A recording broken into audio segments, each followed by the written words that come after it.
Good afternoon. This is Matt Bloom from Pekin Hardy Strauss, and I'm here with Josh Strauss. We're here today to provide a little bit of color on our most recent Navigator that we put out. In 2005, we actually published an analysis of the housing market in which we highlighted how housing prices were totally out of equilibrium with rental prices. And we recommended at that time that investors shy away from the housing market. And clearly that call was pretty prescient at that time. Now today, we're actually hearing some similar alarm bells about the housing prices, and we are similarly raising a red flag on the housing market. So Josh, why have housing prices gone up so much?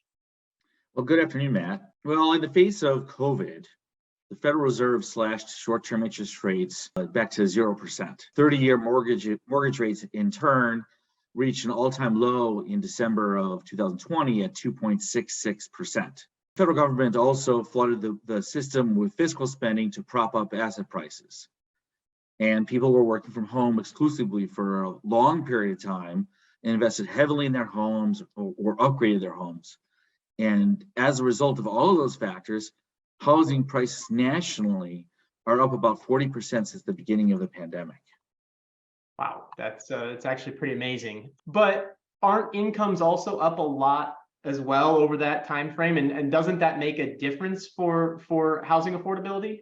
Sure it does. However, when we did this analysis, we looked at the price of housing relative to incomes.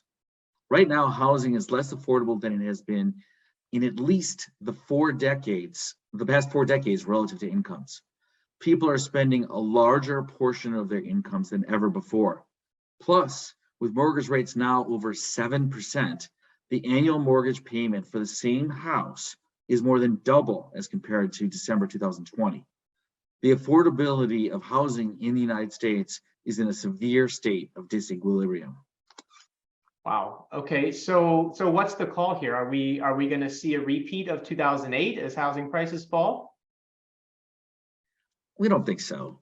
There's not droves of sellers with no equity in their home selling at fire sale prices en masse, like we saw in 2008. The financial reforms put into place after the credit crisis should maintain market stability and keep the banks from stepping on their toes again.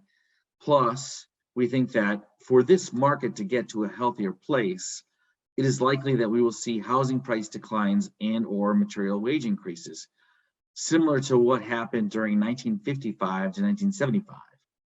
The key recommendation here is to limit one's exposure to residential real estate right now beyond the ownership of your primary home. Got it.